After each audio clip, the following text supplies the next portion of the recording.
Well, good afternoon, everyone. As mentioned, my name is Jason Aebig. I'm the CEO of the Greater Saskatoon Chamber of Commerce. Well, thank you. Mom brought all her friends today. That's great. On behalf of the Saskatoon Chamber and our member businesses, it's my great pleasure to welcome you all and thank you for attending in light of these very different times. Before we begin Saskatoon's 2020 mayoral debate, I'm pleased to acknowledge that we're gathering today on Treaty 6 territory and the traditional homeland of the Métis people. You know, for generations, people have gathered in this place, talking about ways to help our community grow stronger and healthier and more prosperous. So what better place for us to gather today to carry on that conversation about the future prosperity of this territory and the city known today as Saskatoon. For this afternoon's 2020 mayoral debate, the Saskatoon Chamber is pleased to welcome all 6 candidates vying for the mayor's chair on Saskatoon City Council. They are, in no particular order, Mr. Zubair Sheikh,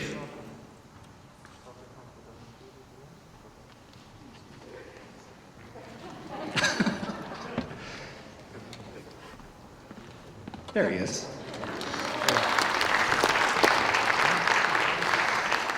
Mr. Mark Zielke.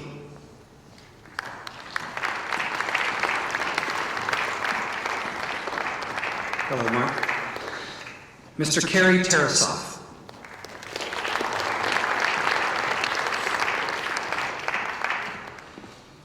Welcome, Cary.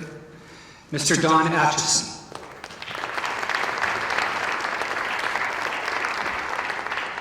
Welcome, Don. Mr. Rob Norris.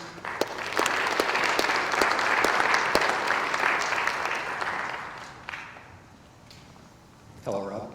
Welcome. And Mr. Charlie Clark. Welcome, Charlie.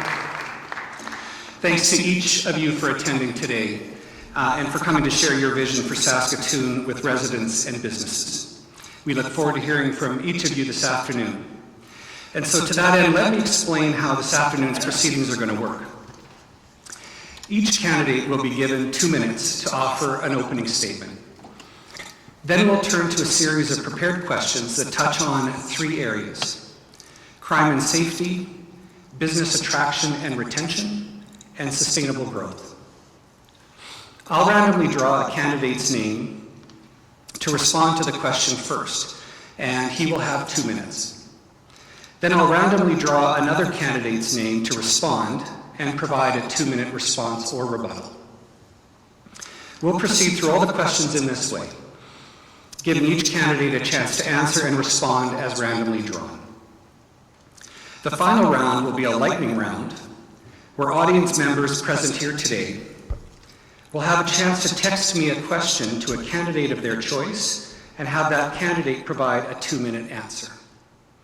So those of you here today will see the text number up on the screen when the lightning round begins.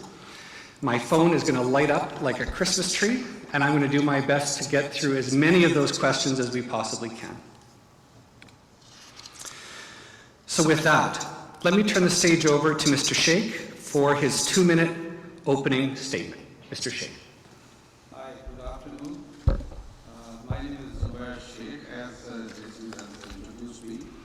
I'm a civil engineer professional, PhD status, and I have my own business named Active Engineers, Consultant and Contractors. So I moved to Saskatoon in 2008, and I have spent almost 10 or 11 years over here. And I feel that the city of Saskatoon has given me a lot, and now it's my time to come forward and pay back to the city of Saskatoon. My main focus in my campaign is the city spending habits. So for that, first thing which I have highlighted in my platform is 0% property tax increase if I'm elected as the mayor. For the next 4-year term, there will be 0% tax increase. And this city needs a year-round tourism. in our city, there is no tourism except that few months of summer. So that's why I think that we should be attracting the private public sector to come forward and establish some kind of a theme park, and so that the tourism will be increased. As you know that our city of Saskatoon is in the middle of Canada, and we don't have direct flights coming to this one. I want to connect our city with the Europe directly, and there will be no compromise on the police budget. I want to tell you that our youth is 37% of the electoral, and I want to work for them to give them affordable and lifestyle and guidance so that they will not fall for any drug addiction when they are under stress. Thank you. Thank you, Mr. Sheikh. Mr. Zielke, you have 2 minutes for your opening statement. Thank you very much. Well, as Jason mentioned, my name is Mark Zielke, and I'm running on a platform that fosters hope, dignity, and respect for Saskatoon taxpayers and Saskatoon residents. Of course, as we know, there are many issues in Saskatoon. We have a critical element with revitalizing downtown. We have the lighthouse, which is not serving residents of the lighthouse, but it's also not serving residents of our business community. It's not helping people come downtown. It is helping a dead and dying downtown continue down a very dangerous path. We also have to look at our mega projects. We have to analyze if this is the best thing to do, or if these are the projects the best thing to do during this time of uncertainty when people are hurting, losing their homes, losing their businesses, and don't know if they're going to make next month's rent. We also have to look very critically at the budgeting issues of City Hall. We have departments that have run amok, that have run afoul, and in fact I would argue that they are bleeding Saskatoon taxpayers' money on a regular basis. We need an independent audit to look at each and every department's budget and critically analyze what we're putting into it and what we're asking Saskatoon taxpayers to contribute to that. As well, we need to have a focus on redeveloping core and older neighborhoods by taking the red tape out of City Hall and allowing developers, but also community members, to create structures and spaces that are safe and welcoming for the entire community. And as well, we need to have room for people when they are fighting tax appeals or coming forward to the city with tax appeals, that they can have a streamlined process that's not just set up in the favor of the city. With that, I would end with, if you want to see change, you have to make different choices. Thank you very much. Thank you, Mr. Zielke. Mr. Tarasoff, your 2-minute opener, please. My name is Cary Tarasoff. I've got 30 years experience in mining, construction, planning. I have a prepared statement to read. Leadership in a pandemic is the question at hand. I was the officer in charge at CFB Cold Lake to protect the base against biological and chemical threats, including chlorine gas, which is the lethal risk of the Saskatoon chemical buffer. Decades ago, the city of Saskatoon knowingly developed land up against the chemical plants along one Scaler Drive. A 1-kilometer safety buffer to save lives was formally identified. But then the city failed to properly inform businesses about this risk ever since. When Don Atchison was mayor, the city designed the Chief Mr. Bridge in the middle of the chemical buffer without safety provision. Later, when Charlie Clark was mayor, the city completely ignored the zoning bylaw and held a public assembly event on the bridge with the premier present. The public were not informed of the risk, and no temporary airtight shelters were placed on site, ready for an emergency. The government of Saskatchewan ignored these breaches of the Planning and Development Act, as well as the Health and Safety Act, while Rob Norris was an MLA. The chemical buffer and the biological pandemic are very serious issues for our city right now. Every candidate on this stage is a caring person in their own right, but I am the trained leader specific to these issues. There is serious work to be done, and I would like to do it for you. Thank you. Thank you, Mr. Tarasoff. Mr. Atchison, your 2-minute opener. Thank you. I'm asked why I'm running for mayor. You had 13 great years. The #1 economy for 3 years, the #1 growth for the rest of Canada. 3 bridges, River Landing, the first developments in the west end of the city, Hampton, Kensington, and the Blairmore. Well, I have a tremendous love and passion for this city. I believe my proven experience and leadership ability to get results can make Saskatoon flourish. This election is not about the next 4 years. This is about the next few generations. Let's be the most business-friendly city in Canada. I'm proposing to reduce the red tape by having a penalty for the city if it doesn't make its obligations and having permits and other actions completed on time. We need a 0% increase in the 2021 taxes. Business and families are looking for certainty, stability, safety, and security. We have industries that have played a critical role in the future of our city, and they in fact are looking for assistance. Some are going to take anywhere from 3 to 10 years to recover. We don't need more blue ribbon panels, and we don't need more studies. What we need is immediate action for the industries that have been hardest hit by the pandemic, and that means right now. Not 90 days, not 60 days, not 6 months down the road. A $19 billion environmental program with a $6.1 billion bill for the city. They say it won't cost taxpayers anything. Well, that's like when they said you could co-mix glass and paper together, and they were dead wrong. I object to BRT and its $500 million project. They don't tell you they're going to take 2 lanes away from the University Bridge, and if it goes down Broadway, they'll take 2 lanes away from the Broadway Bridge too. That means you're going to need another bridge on 33rd Street. The bike lanes are coming up also for 3rd Avenue for approval in 2021. The mayor's role is not an entry-level position. What the city needs right now is leadership, experience, and results. Remember, vote at donatchison.ca and vote Don Atchison November 9th. Thank you. Thank you, Mr. Atchison. Mr. Norris, your 2-minute opening statement. Jason, thanks very much. And I'd like to reiterate the significance of us recognizing Treaty 6 territory that we're on and traditional homelands of the Métis. I first visited Saskatoon as I was completing basic training in Dundurn as part of a reserve unit. It was in 1987. It was obvious that Saskatoon was and remains a remarkable city. It also is easy to identify today that Saskatoon continues on that journey of meeting its full potential and allowing individuals and families to meet theirs. So what does that look like?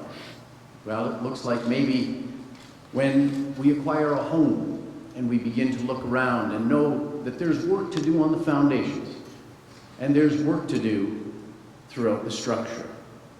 Today, when we think about Saskatoon, we think about safety. I think about people who have come up to me with concerns about being in public places. And I'm committed to making Saskatoon safer. That's easy to say, but it's difficult to implement. And that leadership piece comes from, well, just about a decade in the Legislative Assembly of this province, representing thousands of families in this city. It means setting a tone and making sure that the mayor occupies the position of the board of the police commission. It means making sure that there's a more affordable Saskatoon. I've heard it, and others on this stage have heard it. Families are hurting. We're in the middle of a COVID crisis. We need to get out of this 2-year budget cycle. We need to go back to annual budgets. We need to be reasonable for the city and for hardworking families and seniors. 1% property tax increase seems reasonable on an annual basis for 4 years. And we need a more prosperous Saskatoon to focus on the next generation of jobs. First Nations Power Authority is set to hold and help host a conference on small modular reactors within days of the election. Saskatoon, the city, needs to have a role in that conference. And we need a more welcoming Saskatoon. A Saskatoon that puts its flag up and says, we welcome others from across the country and around the world. Thanks very much. Thank you. Thank you, Mr. Norris. Mr. Clark, your 2-minute opening statement. Thank you. Good afternoon, everyone, and thank you to the Chamber, greetings to my fellow candidates and everybody watching.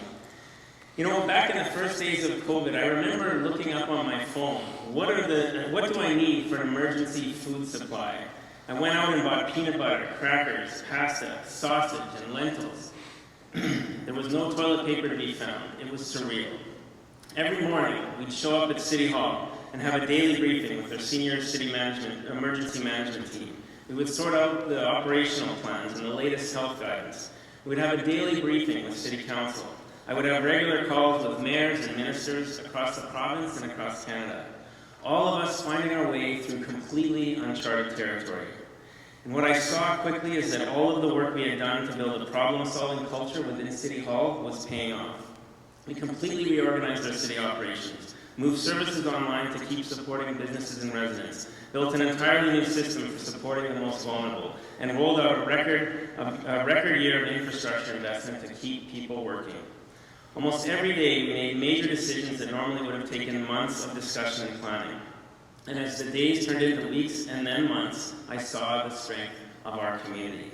The business community and many other groups came together with tremendous cooperation to discuss challenges, share information, and solve problems. My job in the crisis was to keep people safe, to keep people working, to strengthen our quality of life, and show that I believe in our community. We're still facing uncertainty. Businesses have closed. Many are just surviving. Cases are rising in our community. We have serious addictions, mental health, and safety issues. But Saskatoon, I want you to know, we are adapting. We are strong, and we're one of the safest places to live in the COVID world. We have more people back to work than most other parts of the country and the world. I'm running for mayor again because it's the mayor's role to create the conditions for a community to succeed in good times and in tough times. Together, we can keep Saskatoon moving forward. Thank you. Thank you, Mr. Clark. Thank you all, and thank you all for keeping it to 2 minutes. We're already off to a flying start.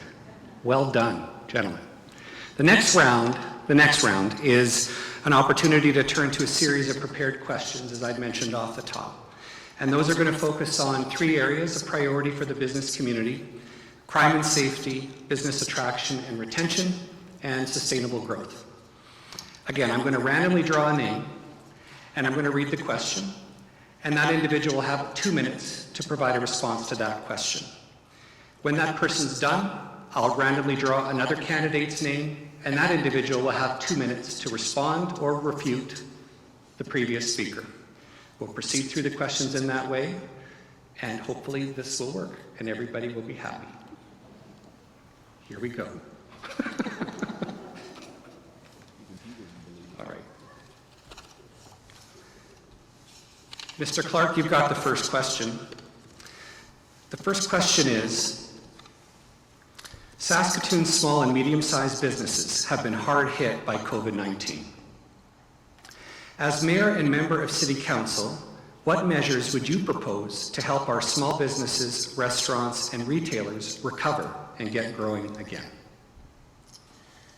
So I absolutely know we need to build on the collaborative and coordinated effort that we've made through COVID. When COVID first started, I convened the groups of the members of the combined business group, the university, and many other players to make sure that we could understand where the pinch points were. And as you point out, what we're facing is restaurants and hotels and the hospitality industry are the hardest hit right now.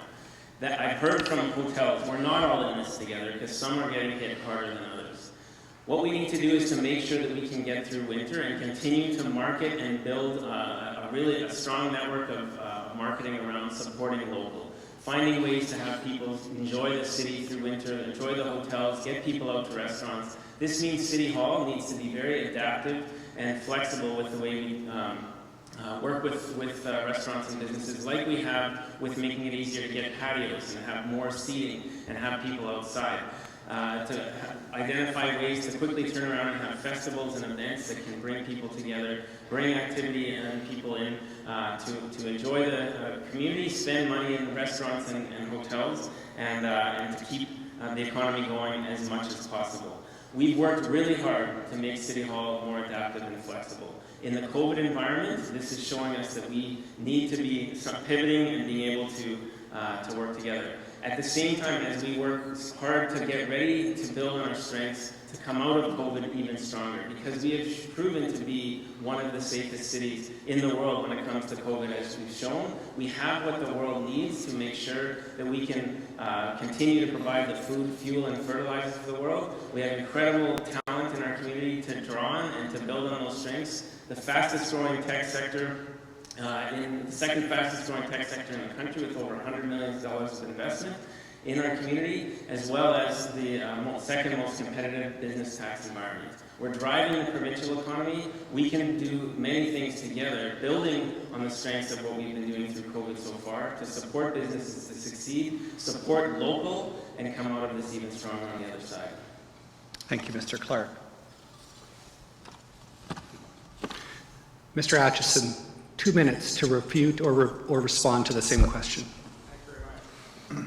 First of all, I think what we need to do is we need to sit down with the businesses that are in dire straits right now.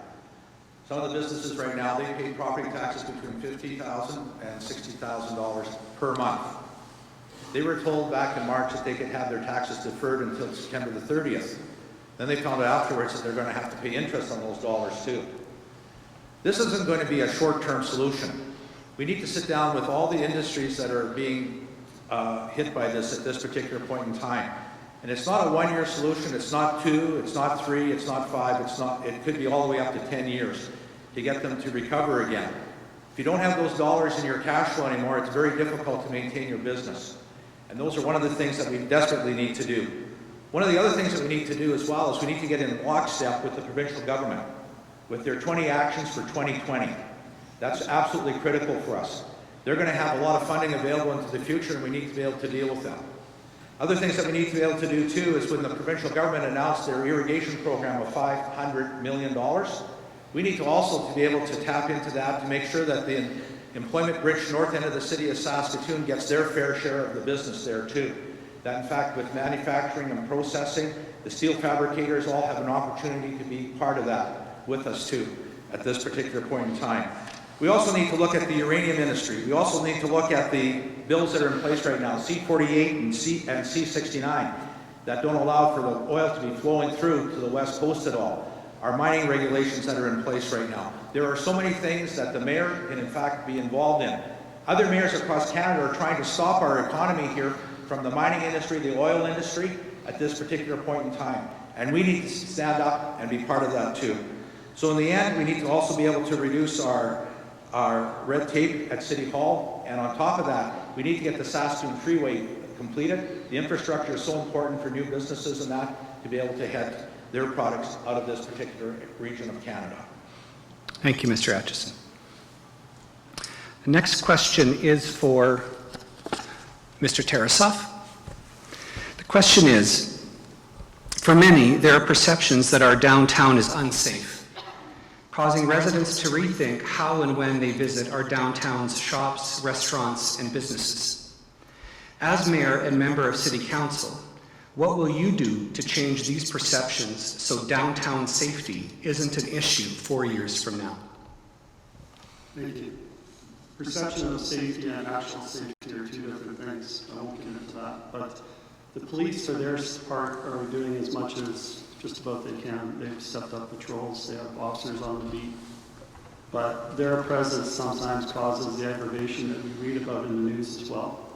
The lighthouse has got too many issues packed into it. We need to decentralize some of that and move that away from that location.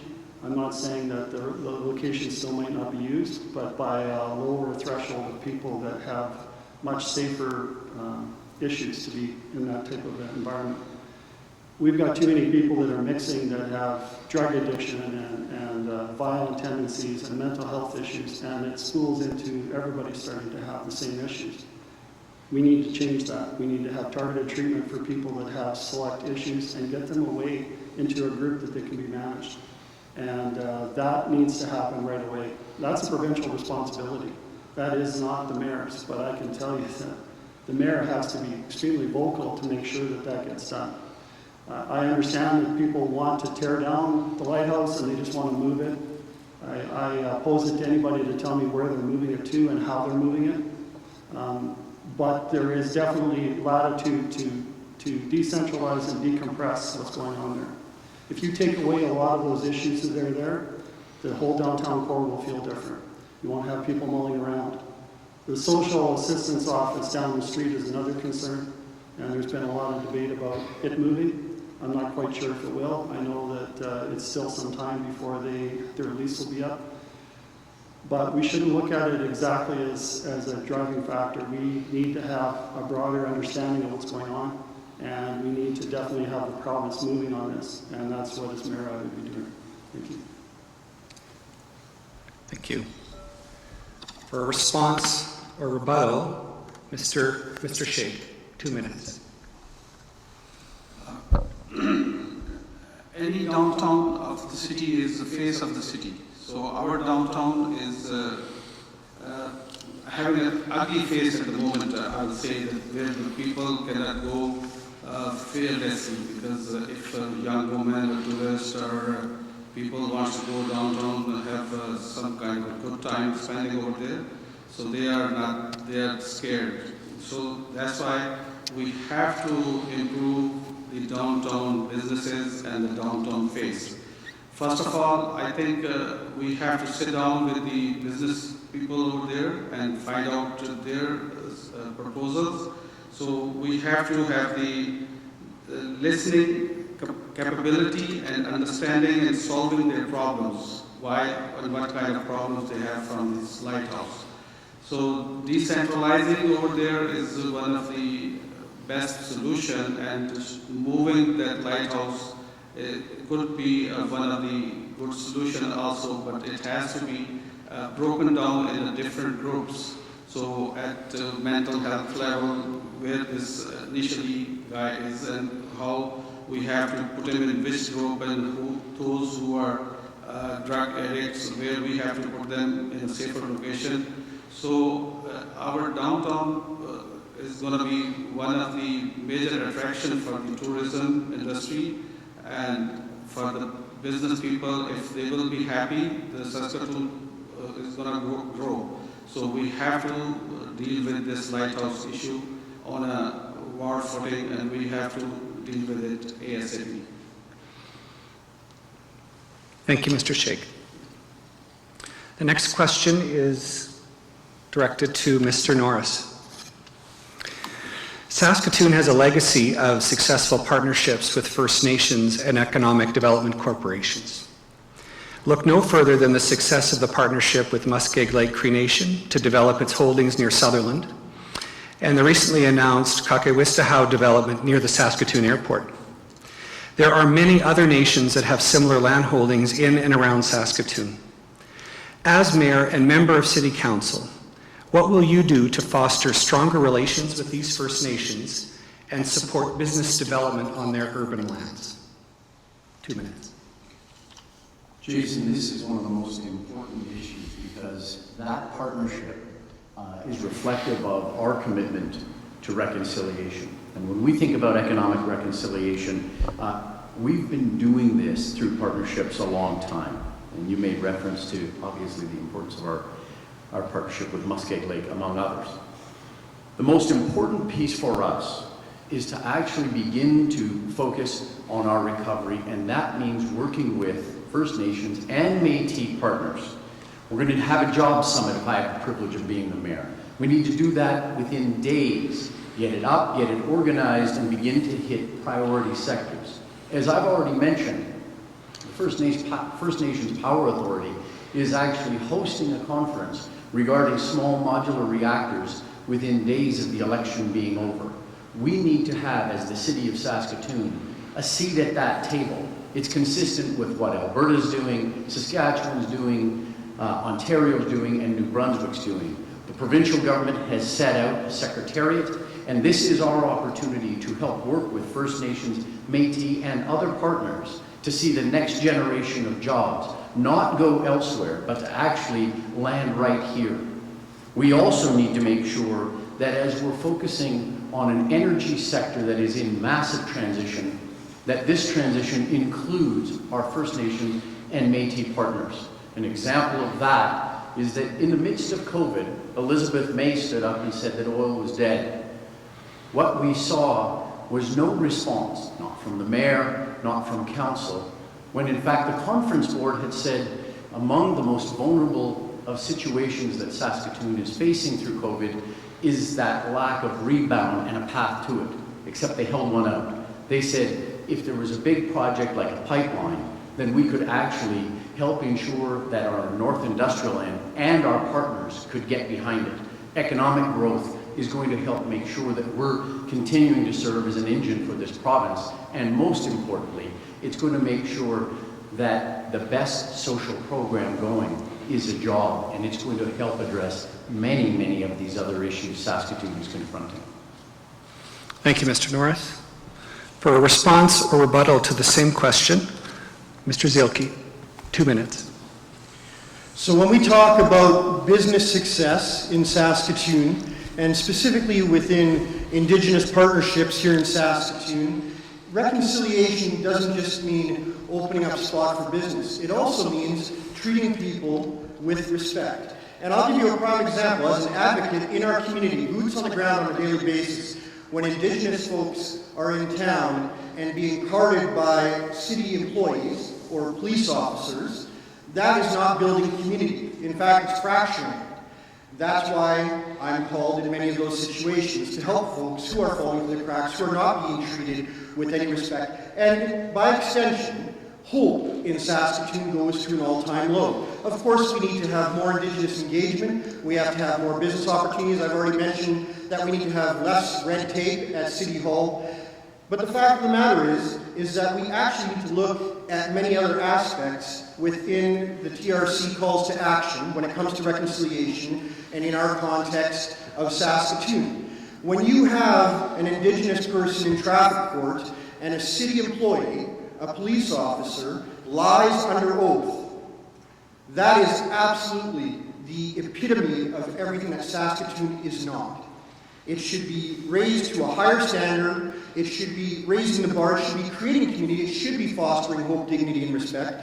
And it's by that we actually get to the root of the problem, not just provide a band-aid solution to a much more serious problem, and which impacts each and every one of us here today. Thank you. Thank you, Mr. Zielke. The next question is for Mr. Sheikh. A new library, bus rapid transit system, new arena, convention center facilities. These are just some of the major capital projects on Saskatoon's horizon. Each is important, but each is different in its stages of development. As mayor, would you reevaluate any of these key projects in light of our city's economic downturn? Are there any other major infrastructure projects that you believe should be revisited? You have 2 minutes. Any city which is like Saskatoon, they should not be trying to own each and every single project of the city. The city should not be thinking of investing the hard-earned money of the residents of Saskatoon, which they are getting in shape of property taxes from them, in putting those luxurious projects in which they will be maintained in millions of dollars every year. So I'm not in favor of putting this $134 million library. So it should be, if the contract has been up to some extent, it cannot be reversed. So it could be changed to conventional center from where the city can earn revenue and generate more revenue for that one. Bus transit system for any city which wants to grow and become a greater city like other cities in Canada. So rapid bus transit system, we need that one because, and plus it is funded by the federal government. Any single penny or dollar coming from the federal or provincial government, we should not be losing that one. We should be accommodating that one. Whatever projects, I want mega projects in this city that should be PPP, that means the public-private partnership. Either the city will give them a land lease on a softer terms and condition or tax rates or some kind of things, so that the private investors should be attractive to come forward and put those theme park or aquarium under the roof, or those kind of things which can bring the tourism in our city. And plus, I'm thinking that we should be connecting this city to the Europe, London, England, so the major companies will come forward to establish their head offices and explore mineral-rich and natural resources-rich Saskatchewan. Thank you. Thank you, Mr. Sheikh. For a response to the same question, Mr. Norris, 2 minutes. Jason, thank you. You know, we're confronted with some very, very stark economic realities. We've got almost 10% unemployment, about 15% as a deficit for the city. And our debt continues to grow with interest rates proceeding. We know that there's work to do. And so let me focus on some very specific ways that we need to make this city more affordable. We need to shelve the library project. Come hell or high water, that project is not going to be determined by the library board, unaccountable and unelected. It is going to be determined by the city of Saskatoon, by council and mayor. And we need to make sure of this. It's $67.5 million of debt financing that are going to fall on the shoulders of working families and of seniors and of students. We need to pull that back. And we need to ask ourselves, why was it that a joint facility was taken so quickly off the table? Why was it that other options weren't explored? Some people have asked me, why wasn't the notion of a downtown library potentially connected into maybe some kind of renewal at the farmers market along the river? Others have asked about the potential of the library or something there like it being connected to a broader project in the future. We need to make sure that we are in control of our destiny. And unfortunately, when we think about Halifax and Guelph and Kitchener that have built brand new libraries for between $50 and $70 million, well, I have a hard time looking into the faces of working families and seniors that have been asking me questions. Why is it that Saskatoon is set or prepared to pay double? And there is no answer. We need to go back to the drawing board. We need to practice prudence, and we need to make sure that we're preparing for a future in the short term that is uncertain, and in the long term that is full of promise, as long as we practice fiscal prudence and great probity. Thank you, Mr. Norris. Next question is for Mark Zielke.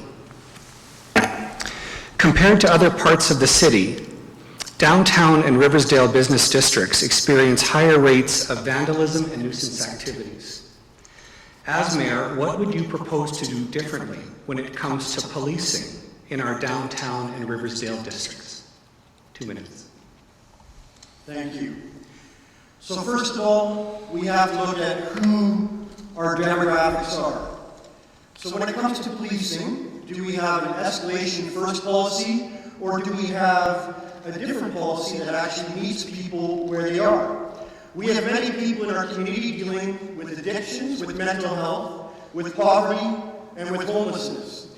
And if you have somebody in your family or a friend of yours who is having a mental health breakdown, I would suspect that you do not want an escalation first policy coming through the front door.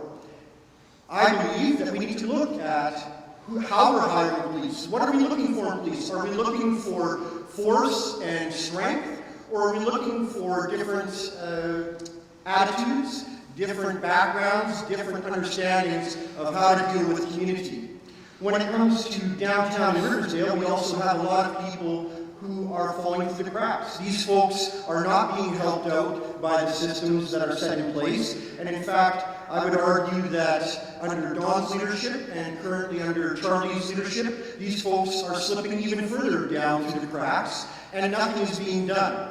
I believe that leadership means that we need to meet people where they are, that we need to have real solutions, not band-aid solutions, and that's why I proposed 5 different separate locations for the lighthouse, not as a place to move the entire lighthouse or to get people out of our community, but rather to gather around these folks one-on-one and bring them into our community and make sure that they understand that they are valuable as citizens and as taxpayers in Saskatoon.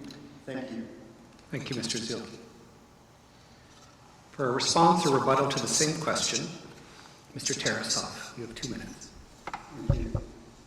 My personal view, having been touched closely by drug gang violence, is that the police are doing what they can in an ever-escalating battle for our streets at times. I do believe, though, that the tone in which they carry on, set by council and the benefits of how they operate, change, and we need to look at that better. I would like to see a less combative street unit, but I really appreciate that the police have an integrated mental health group right now. Part of the reason we have so much crime in those areas is because we don't have alternatives for youth, and they get wrapped up in gangs. And so it's interesting because Marco Sound's Indigenous connection to horses is a big thing, and it can save kids from getting into gangs because they are offered something that if they stay out of the gang, it means something to them, and yet that hasn't even been run this year. So when we talk about helping Indigenous youth, the big one that we could have done this year, we didn't do, and other provinces ran their horse tracks this year. The other one is curling. It's surprising, but inner city kids, the curling rinks sponsor around 2,000 kids a year at their own dime to take them and help them curl and to get them into something different. We need to change for infill housing. When you create a wasteland and you've got abandoned houses and derelict buildings, you don't have a whole bunch of eyes watching what's taking place in your community. And if we had infill development and houses and people that are more respectful of their properties, we would have more eyes, they would call the police more. Right now, crime is least reported in Pleasant Hill and Castle Hill area, and that needs to change. Thank you. Thank you, Mr. Tarasoff. Well, I'm delighted to report that there is exactly one name left in the response bowl and one name left in the rebuttal bowl, which means we didn't screw up the combinations and permutations of this draw. So good for us. I have no idea how that happened. It certainly wasn't because I did it. So thanks to the Chamber staff for taking care of this one for us. This is the last question. Last question for Mr. Atchison to respond to, and it's this. We've all heard of not in my backyard when it comes to development in our community. It's an attitude that opposes development in most any form to maintain the status quo. If elected, how would you promote a yes in my backyard attitude in our community and greater openness to development and investment in our city? 2 minutes. Well, first of all, there's a lot of things that we need to do in our community right now because of the pandemic. We certainly need more jobs at this time. And one of the things we certainly need to be looking at is, for example, in the West Industrial area where people are complaining about what's transpiring there with the noise, the pollution and that. And I believe at this particular point in time, we need to be able to work with, the city needs to work with the business organizations that are there. That in fact, we need to be able to find them new homes in those areas because everyone deserves to have a peaceful evening. They don't need to be having noise and dust and everything else that is going with that particular point in time. We talk about consultations and that all the time. But I'm always interested when we talk about consultations, what it truly means in the end for everyone. For example, we just recently over in Willowgrove, they did a substantial development there where there was rezoning that was put into place. A lot of people in the community were not happy at all with that and wanted to know why it happened the way it did. I think, again, it's incumbent upon council and the mayor to sit down and be able to have those discussions. Far too often, the politicians push all this off onto the bureaucracy. It's not the bureaucracy's job to do that. It's up to the politicians to deal with their constituents. That's why we're elected, to find out exactly what we can do and how we can, in fact, mend fences and how we can go ahead with further projects along the way. We also look at infill. It's interesting, people say, I want infill, but not next door to me. But by the same token, if you have things that are going ahead, I'll give you a prime example, was the one on College and Clarence Drive. That was a phenomenal project. It's not in the ground yet, but that's a particular project where the developer, the community, the councillor got together and they had discussions. And in the end, it went to council, It checked off all the boxes that the city of Saskatoon is looking for infill, for sustainability, and the project will go ahead at some point in time. But it's all about coordinating and working together. This idea of saying it's only my way or the highway doesn't work. We need to have flexibility, and that's what I'm certainly in favor of, and we've certainly done in the past, and we will do that again in the future. Thank you, Mr. Atchison. Guess who? I guess the last one. Mr. Clark. This one's for you. So, when I talk to leaders in the business community and people who are making investment decisions, what I hear is that people want to know that the city is going to be collaborative, to have a level playing field, and to create certainty. And that's what this whole issue of NIMBYism and my backyard zoning process is about. When I was a city councilor in Ward 6, first time I met Jason Aebig, there was a lot of pressure and concern about development in the Broadway area. We brought the developers together, the property owners together, the business improvement district, and residents with the Broadway. We started to hear more and more about the frustrations about trying to do development in the city and the downtown. And I heard about the unpredictability of the development process. And so I convened the Mayor's Infill Roundtable and sat down with several of our city departments and leaders in the development community to have a very frank and honest discussion about where those frustrations were, where the barriers were. For many, many years, people have been talking about getting more people living downtown. But this term, in this last 4 years, we now have almost 1,000 units of development proposed for development in the downtown. And the feedback I'm hearing from developers is that because we've made the system clear and fair and more predictable, and we're getting that development happening on empty parking lots and gravel lots, and we're telling the community that we are going to have density, and we're going to be putting it along corridors to make it more clear. This is where development should go, and to be also clear about where we're going to protect our heritage properties and where we're going to not drive that development to take place, so that we can both achieve those opportunities for investment, the improved benefits of more infill housing in terms of a more efficient city growth, and the certainty, collaboration, and the level playing field that I know our business community is looking for from City Hall. That's what I want to keep driving as mayor of this city. Thank you, Mr. Clark. All right, that concludes the prepared questions round. Well done, everybody. Why don't you let's give them a hand. I think they did a great job. It's not easy to get these kinds of questions thrown at you. You did great.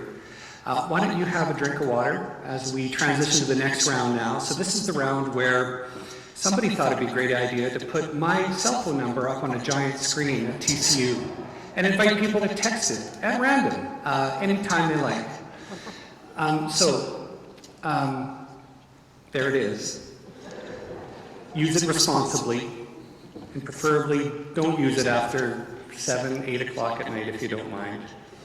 So if you have a question that you would like to put to any of these candidates, I'd invite you to text me at this number now. I need the name of the candidate you want the question directed to, and then the question as succinctly as possible.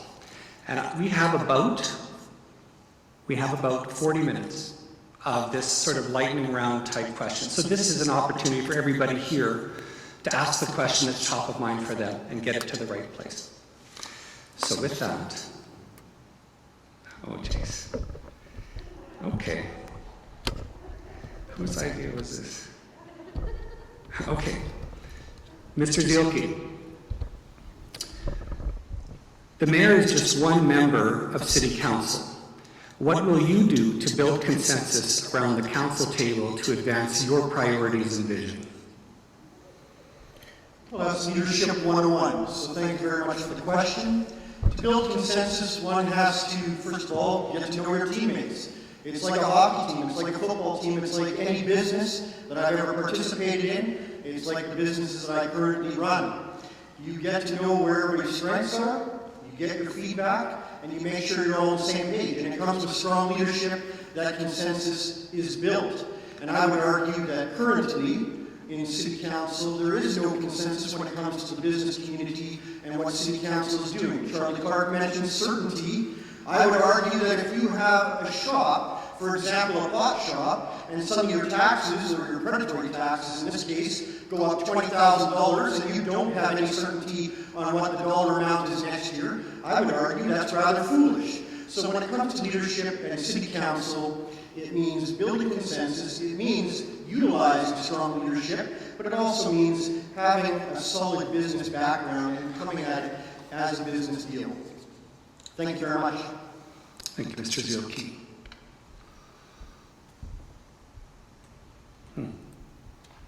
Well, these are really good. You guys are doing very well.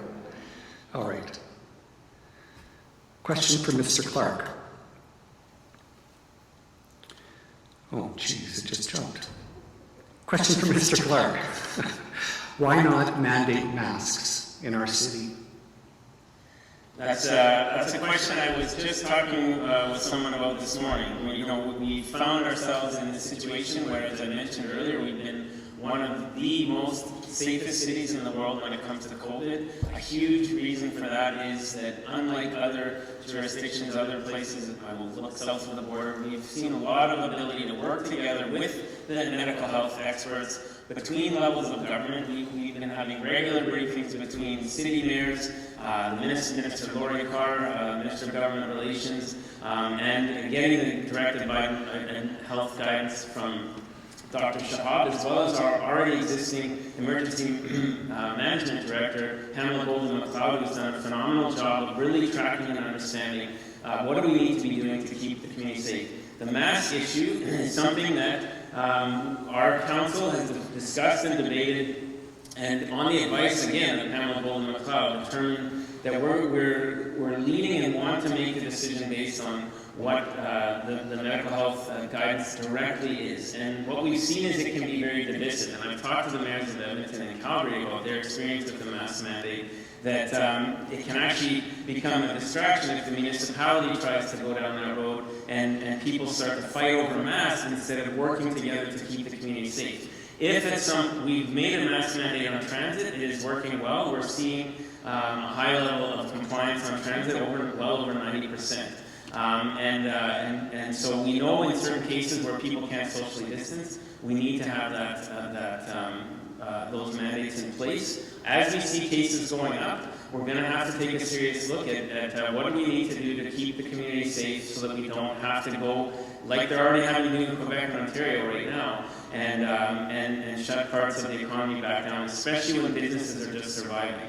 But I would much, much prefer to do it with the direction and the guidance of Dr. Shahab and our Director of Emergency Management, Pamela Golden-McLeod, in a way that also ensures that people don't think masks are going to solve everything, because it's only one part of the practices that we need to take to keep the virus down. And in Saskatoon, this is such an important time for us to do everything we can to follow that advice, keep the virus down, so that we can keep our schools open and keep as many people working in our economy and continue to save lives in our community. Thank you, Mr. Clark. Mr. Norris, the board of the Police Commission is currently made up of more appointed representatives than elected officials. If you were to be elected as the next mayor of Saskatoon, would you change the makeup of the board? Why or why not? 2 minutes. Yeah, the easy answer is yes. First of all, the mayor needs to be chairing the Board of Police Commissioners. People need to know, everyone in this city needs to know what the tone at the top is like and who's responsible. That being said, I actually would look at expanding it. We need to make sure there's room for a greater diversity of voices. Certainly, I've heard that across many neighborhoods. So, in standing shoulder to shoulder with the police, in making sure that there are best practices followed, in making sure that lobbying efforts are underway to make sure that police and crisis teams are available not for part of the day, but for 24/7. I think it's really important for us to think and explore what that membership mandate looks like and who ultimately is responsible for setting the tone at the top. Right now, I've heard that there is some confusion when it comes to where that responsibility ultimately lies. That can't be a factor. We're asking, frankly, our police officers, well, they're just doing almost impossible work. And we know how important that task is. This is a group of police officers that on their own set up the Run Against Racism several years ago to build new relationships and to reinforce the significance of partnership, especially with our First Nations and Métis people. So the answer is yes, there's room for revision, there's room for expansion, but there has to be greater responsibility so that citizens know who's ultimately responsible, and that is the elected officials. Thank you, Mr. Norris.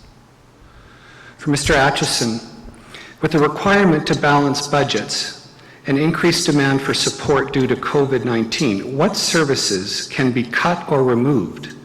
And where are efficiencies to be found in administration given union contracts?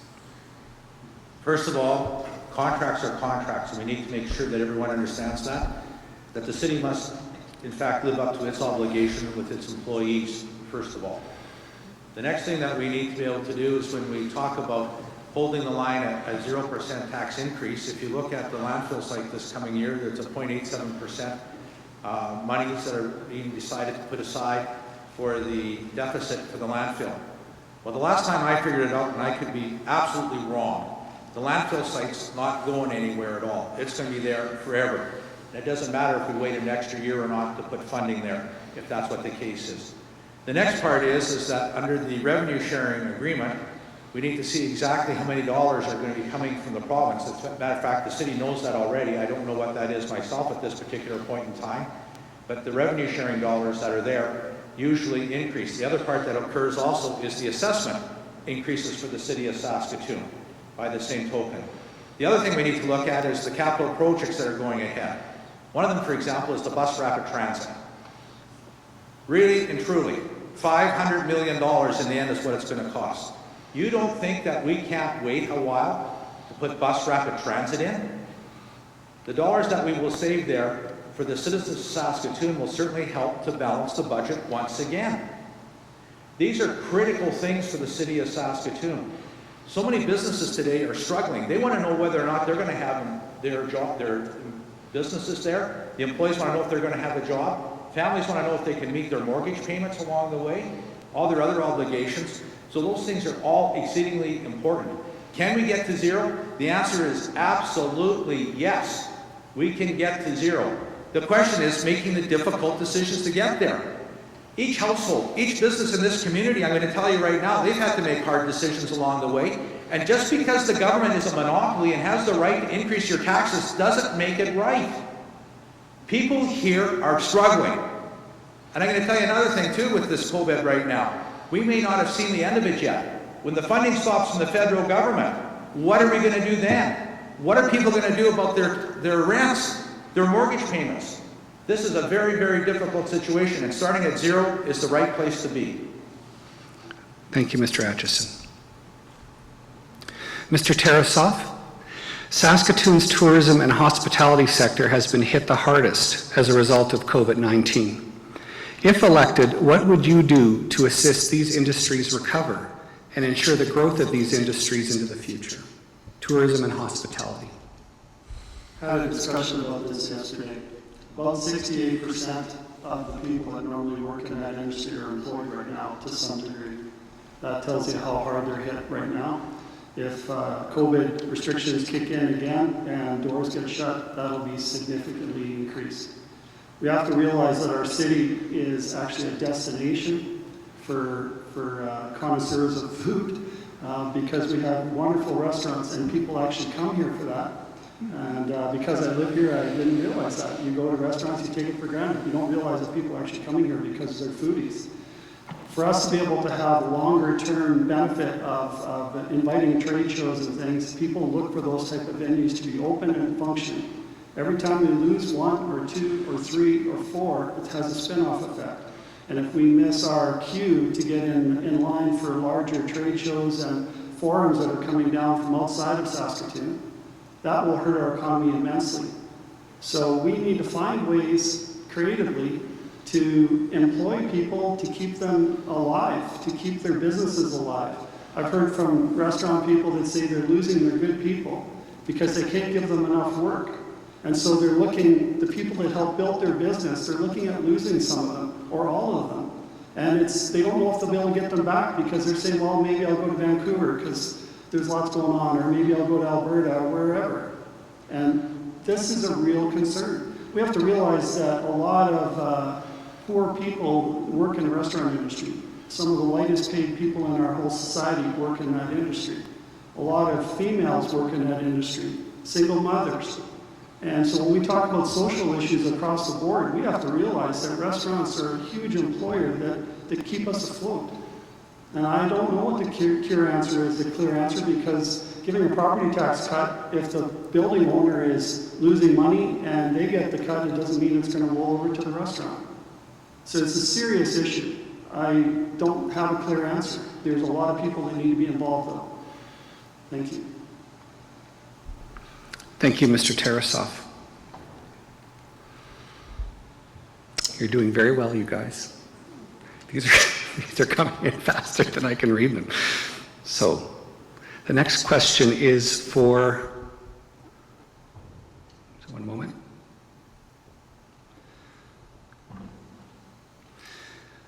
Question for Mr. Norris. Many residents of Saskatoon are tired of unaccountable spending by certain city departments, specifically road maintenance and snow removal. Would you be prepared to review how those budgets are being spent? Well, I think what's really important when we see the work that's underway across the city right now is to recognize the significance of the infrastructure upgrades that through partnership with other levels of government are allowed and underway. I think the reality is that we are going to have to go very carefully. We're going to have to sharpen our pencils, and we're going to have to be very, very prudent. I don't think we need to talk about anything dramatic, but I think we need to find greater efficiencies. The notion I have for the infrastructure maintenance piece, and in fact, for the creation, I think, of a new era of infrastructure, is actually tapping into new dollars to augment the city's budget, a living laboratory. And that is to be really candid with citizens and say, here we are, home of the University of Saskatchewan, home of really remarkable research centers like the Canadian Light Source, where we are doing cutting-edge research with advanced materials, part of what some would call the kind of fourth industrial revolution.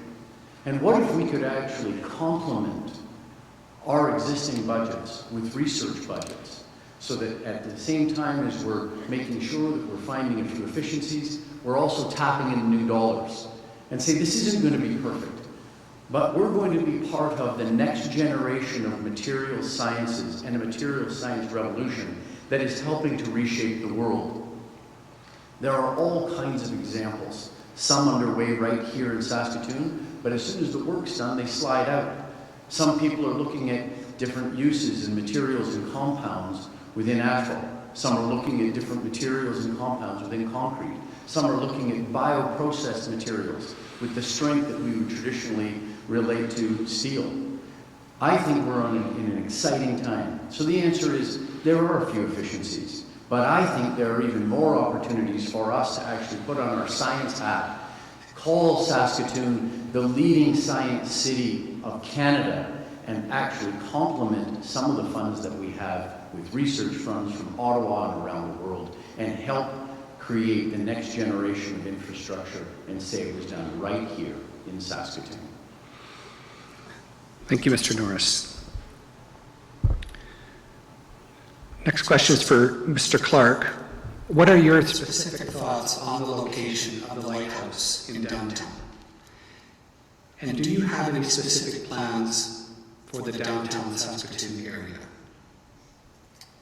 Yeah, so I've been working with the downtown business community and the lighthouse and the police and multiple community partners, as well as Saskatoon Tribal Council, Comfy, through the Safe Community Action Alliance and the Community Safety Wellbeing Partners Table around this issue of the lighthouse for some time. It's been building in our community, the concern and the stress, and for a long time people couldn't talk about it in a practical way because it became very divisive.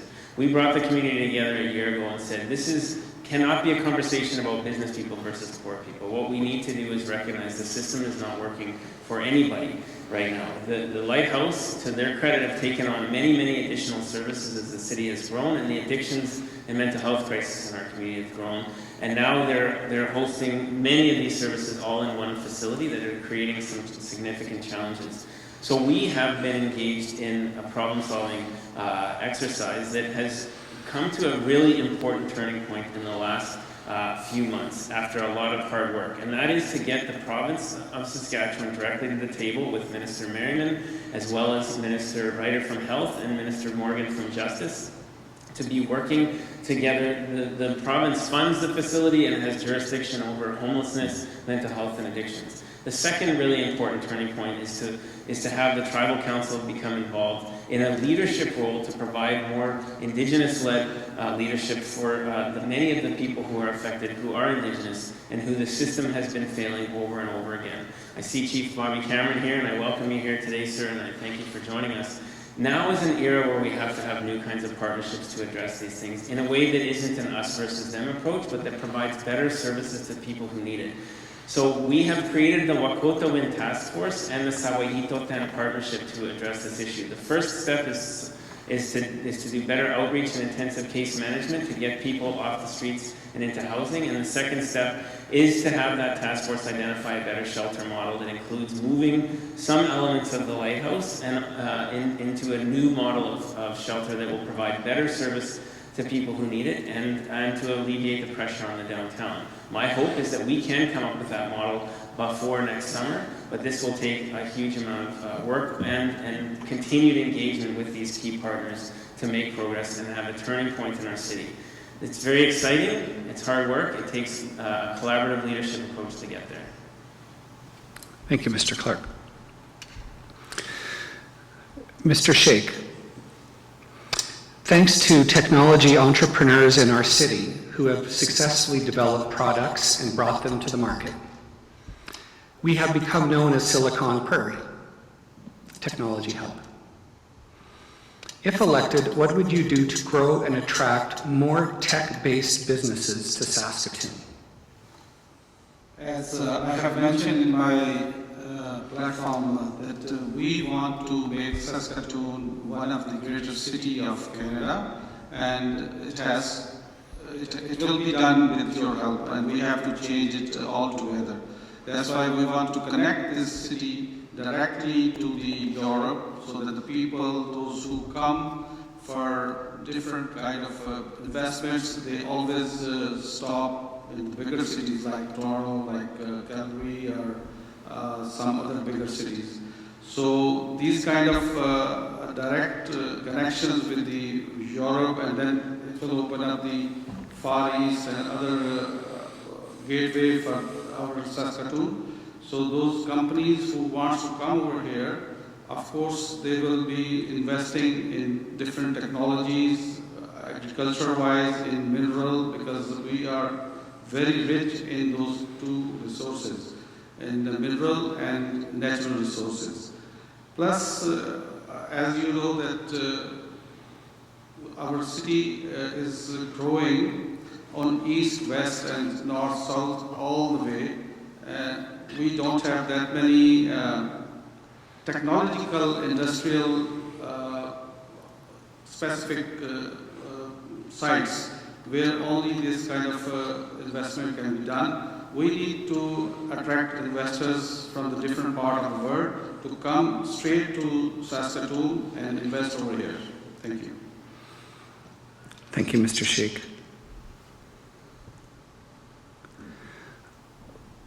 We're getting multiple questions that are similar, so with your permission, I'm going to ask perhaps more than one of you to address these subjects, just again to make sure we get as many of these in as possible. Okay? Will that work for you? Okay. To Mr. Zielke and Mr. Atchison, can you speak to the proliferation of gangs in Saskatoon and what might be done to mitigate it? Mr. Zielke, would you like to go first? Absolutely. So first of all, because of COVID, we know that many people are coming from different communities into Saskatoon. We have more services here. We have more to offer. And it's incredible to me that we are not actually dealing with the issues at hand. You speak of gangs. Listen, I know a lot of these folks when I'm walking down the sidewalk. I know who they're associated with. I know what they're up to. And a lot of times, there are people falling into the trap of these gangs who still have a very, very significant life, great life ahead of them. My job as mayor, but also my job out in the community as an advocate, is to walk beside those who are falling through the cracks and make sure that people have the best chance of success as possible. That's it. And so when it comes to gangs and safety in Saskatoon, of course we need to have an actual tangible solution, not just Band-Aids. And again, we have things happening at the Lighthouse. We have drug dealing happening every morning that I drive by it. We have a plethora of other issues going on. And this is why I am firmly behind the stance of putting the Lighthouse into 5 different compartments so that we do not have 200 plus people stacked on top of one another who are fighting those issues where other people are coming in and not helping. And let me be very clear, we haven't had institutionalized living since the 70s, and yet we're okay with it at the Lighthouse. That makes no sense. And again, that lack of leadership falls under Don Atchison and currently Charlie Clark. Thank you very much. Mr. Atchison, 2 minutes. Okay, when we deal with gangs, there's a lot of different aspects that we need to deal with, first of all. So let's start with the youth, first of all. They certainly need more assistance in that area. For example, in some of the neighborhoods, a recreational community center would be really neat to have. It would be really wonderful. It would be a sign that people truly care about them.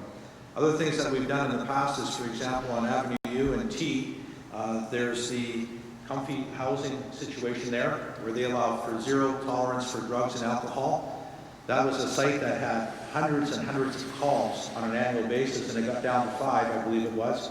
And at the end, what happened was there were 3 of them, I think, were for medical purposes, so there were 2 calls outside of that occurred there. Other things that we need to do also, though, we cannot defund the police or reallocate resources to other areas.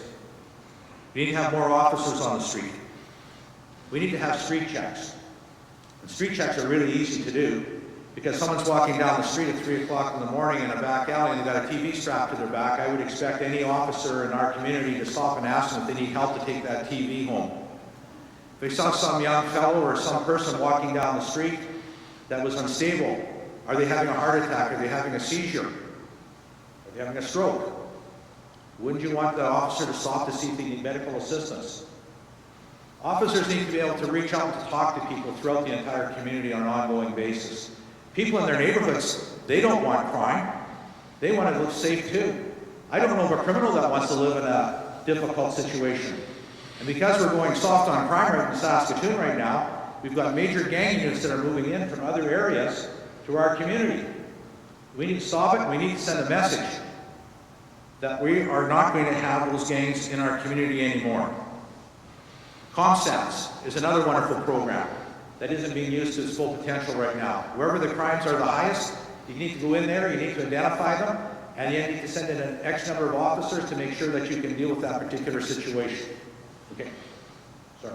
Thank you. Thank you, Mr. Atchison. You can go on for an hour on that. Question for Mr. Clark and Mr. Norris. Improving homelessness, addictions, and mental health requires a different approach than we've tried in the past. Recently, a group, Aid Saskatoon, now renamed as Prairie Harm Reduction, is attempting to do this through offering a safe injection site, but unfortunately they were left out of the provincial budget. Would you advocate for initiatives such as this in our city and help them to get the funding they need? Mr. Norris, we'll start with you. 2 minutes, please. Yeah, the easy answer is yes, this pilot project is profoundly important. You know, Jason Eckert is doing important work. He's got valuable insights for our community. And I've asked him this specific question, and that is, what resources does he require in order to ensure that the pilot project can be successful? And that is, can successfully take in the data and do the analysis. So I just did a tour last week. They have their own computer system. They're doing an ongoing analysis. And they're aware that part of the challenge is making sure the analysis of efficacy, or is this working, is actually helping to have clearly defined goals. What are success measures? What are challenges?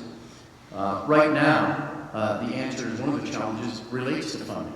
He's working with the University of Saskatchewan on 3 separate research projects. I've offered that as mayor, I would not simply be in touch with the University of Saskatchewan, but I would be in touch with the Canadian Institutes of Health Research. I work with them closely, and to make sure that if there are additional resources required for us to get the data needed over the course of the next couple of years, then he has my full support. He also would have my full support in lobbying not simply the provincial government, but the federal government, in seeing what additional resources there could be so that the hours could be extended. Ideally, that the hours could be offered 24/7, making this pilot project more comprehensive, and along the way, doing 2 really crucial things. Obviously, helping to save lives and provide a pathway out, and what the safe injection site offers is actually the opportunity to also help control communicable diseases within communities. That's a valuable lesson that comes out of Vancouver.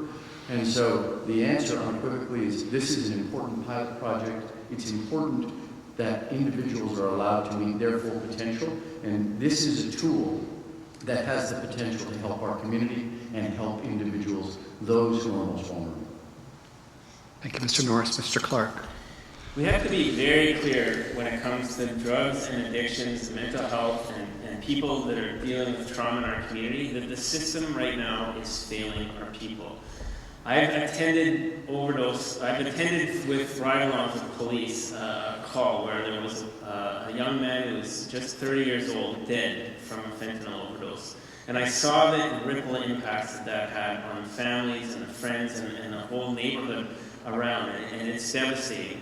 I knew young Brandon Applegate, who was part of our crystal meth working group, working on solutions and bringing forward solutions to address the challenges of crystal meth as a cheap, available, and extremely destructive drug that is affecting cities right across the country. I talk to mayors of Edmonton, Calgary, Winnipeg on a regular basis about these challenges. The first thing we need to do is to recognize when a system is failing and be willing to take innovative approaches to change and address and try and address these things and let go of things that are not working. These new partnerships that we're forming with Indigenous organizations and non-Indigenous organizations working together is an example. The safe consumption sites that the Prairie Harm Reduction is putting forward is another example. In Saskatoon, when we started to develop a safe consumption site, and the city doesn't have direct jurisdiction over this, but I know that whatever happens, whether it succeeds or fails, lands in our neighborhoods and our streets, and the city needs to take responsibility. Our police service went with Jason and Prairie Harm Reduction on visits to other safe consumption sites to understand where the successes and failures were in Lethbridge, Calgary, Vancouver, Edmonton, to make sure we would have the best model. We proactively ensured that we had a police unit that was there before even the site opened, called the Community Mobilization Unit, that is taking a much more community-oriented approach to policing, to be there and to work with, and by the request of Prairie Harm Reduction, to support the needs of that community. I have spoken to the health minister and said, we need you to fund this safe consumption site so that it's not run by volunteers, so that it can be properly run and serviced. I will continue to communicate and advocate to the provincial government that we get funding so that it can be done properly and have less people shooting up in back lanes and backyards and boarded up houses, and in a place where they can get the services they need and the help they need to break this vicious cycle of addictions that is tearing our community apart right now. Thank you, Mr. Clare. This question has come up multiple times, and I've sort of lost track of where the candidates are on this particular issue, and I think the crowd is too, so let's get clarity. Which among you is proposing a zero or small property tax increase versus the one that's been proposed in the 2 year? Mr. Atchison, Mr. Sheikh, Mr. Norris. The question then for all 3 of you, 1 minute each, please. You're proposing a modest or no tax increase. What current expenses have you identified as being large enough to make this possible? Mr. Sheikh, we'll start with you. As I have mentioned in my platform since the beginning, that 0% increase for the next 4-year term if I'm elected. Because city has to learn how much to spend and how much of the resources. We should not be taking a mega project unless we have money or we have a private partnership involved in those things. And the city should be just spending wisely and thinking as if this is their own money. I mean, the city business is just as their own money, if they are collecting from the public as property taxes, and then spending it in the mega projects like library, like bike lanes, like other, you name it, there are plenty of other mismanaged budgets are there. So better fiscal management will solve this problem. Thank you. Thank you, Mr. Sheikh. Mr. Zielke. I'm sorry, were you part of this mix? Oh, I apologize. I apologize, sorry. I have not. I sincerely apologize. I'm I sorry. need these rationalizations to happen, but thank you. I apologize. Mr. Atchison, I guess that was you. Thank you. 0% is possible to do. First of all, the landfill site again. Spoke about that earlier. That, in fact, we can delay that for 1 year right now. The landfill site's not going anywhere, folks. It's going to be here forever. I think we can certainly look at that. Discretionary spending, that can certainly be looked at over the next year. The other thing also is the bus rapid transit. That can be on hold. I believe the council needs to revisit that entire situation. $500 million bucks, just remember that. 500 million is what it's going to be. Some chuckle about that. They're misleading you when they say it's $100 million. Even the Star Phoenix says it's at least 150, with overpasses at least another 150. It's just look at the news in other communities. And the other one with that too is we can just by budgeting the city itself on the capital side, reducing capital spending for this season for 1 year, I think we can get there quite easily. It's not a major task. It's not overwhelming by any stretch of imagination. Thank you. Mr. Norris. Agreed. I proposed a reasonable 1% property tax increase, taking it down from 3.7 and 3.9. So the other element of this is getting out of this failed experiment of 2-year budget cycles. Moose Jaw has opened up its books. They found some modest savings. So to answer your question directly, we can do this by simply making sure that there's a hiring freeze that's continued.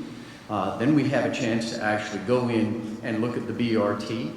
I'm not saying no BRT forever. I'm saying that in the midst of COVID, where we've seen up to 80% ridership drops, now's the time for us to offer some fiscal prudence, to be sound stewards of the public purse and say, hang on, let's make sure we've got this right. I have some fundamental questions with the BRT. I'm not certain from an engineering perspective that Broadway can actually handle it, but that's a secondary question. Right now, we're in the midst of COVID. There are some savings there. Let's take them. Let's make sure that hardworking families, seniors, and students are able to have a very reasonable, predictable, and I think very affordable 1% property tax increase this year. And the goal is that we can move that forward over the course of 4 years. Thank you, Mr. Norris. A 1-minute question for Mr. Clark, Mr. Norris, and Mr. Atchison. First Nations have inherent and treaty rights, as we all recognize, and First Nations make up 10 to 20% of Saskatoon's population. Many of the First Nations in the Saskatoon Tribal Council require political support and major investment for First Nations in education, employment, and training, and that's a relationship and a conversation with the province. Also require political support for First Nations to implement Bill C-92, taking full control of First Nations children back into First Nations jurisdiction. These two areas are largely outside of local control, but the mayor, the future mayor, the next mayor, has an opportunity to exercise a great deal of influence and to help these First Nations advance this agenda. Can you give us a 1-minute response to this question around using your office and your support to advance this agenda? I'll start with you, Mr. Clark. Tough in 1 minute, but absolutely essential to the future of our province. And we have a situation where First Nations are building more independence, more capacity when it comes to programming, and a conversation that's happening in our city about how do we change the dynamic from a colonial mindset into a partnership mindset. And the control of First Nations children and child welfare is one of the most critical and obvious examples of that.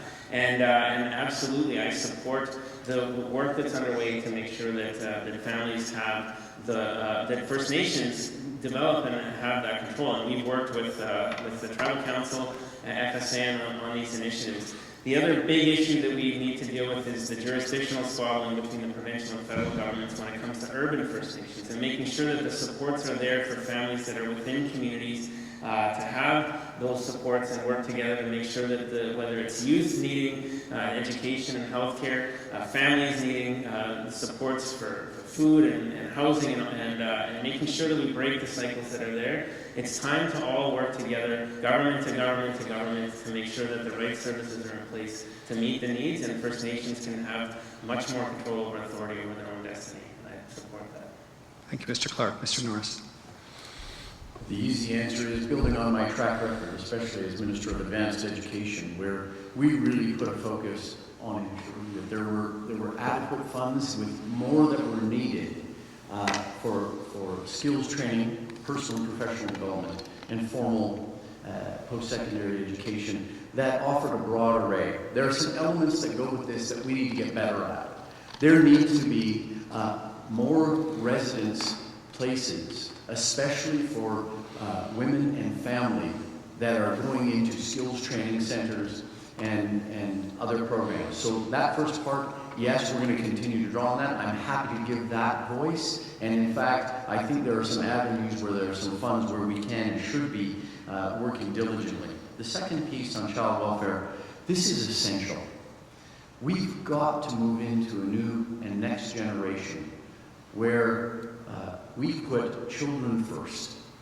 And certainly working with First Nation and Métis communities and other partners, including the federal government and provincial government, this is crucial. What's really important is that we don't get in the way of progress, because there are some areas where there's progress, but we identify where we can play a useful catalytic role. Thank you, Mr. Norris. Mr. Atchison. Thank you.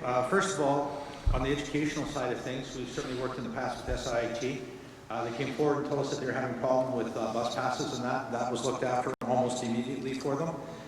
Whitney Avenue and 22nd Street for treaty land entitlement there to turn it into a reserve. We went to Ottawa with them. It was the first time ever that in Ottawa they ever heard a municipality and a band coming together demanding the same thing. Reserve status, which we were able to do. One Arrow over on Avenue P that we're able to get reserve status for. The North Battleford Tribal Council as well. Then I look at the housing side, absolutely critical. Good, clean, safe, attainable housing is there for everyone. With the Saskatoon Tribal Council, we have been able to provide hundreds of homes into the city of Saskatoon for families to be able to have the quality of life that they so richly deserve. I look over on Avenue P again, where we had a place where it was an absolute disaster. Saskatoon Tribal Council took it over, turned it into a truly functional facility. People live there, they have jobs in the area, and it's great for everyone. There are so many other things that we should be talking about now too with them. For example, the treaty land entitlement, we've got to stop, because all that money is coming to Saskatoon, or hopefully coming to Saskatoon, so we can have partnerships and have invested in our community. Thank you. Thank you, Mr. Atchison. Looking at my watch, it's almost 3:30. So we're going to, I think, draw this round now to a close. I want to thank everybody who texted in their questions. I hope we got to as many as we possibly could. I thought they were really great questions, and I think it was great that we could have a bit more discussion on some of these topics. So with that, we'll conclude the 2020 Mayoralty debate presented by the Saskatoon Chamber. I want to thank each of you for participating this afternoon. This is not easy when you're getting rapid-fire questions shot at you in every direction on topics that range from the economy to social services to the status of our community. So thank you for taking the time to be here. Thank you all. Round of applause, please.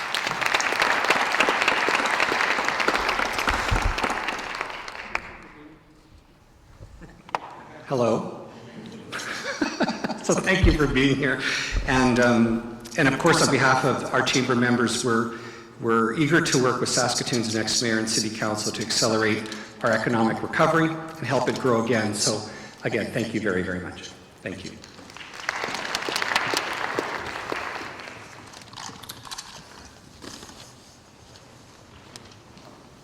Stay where you are.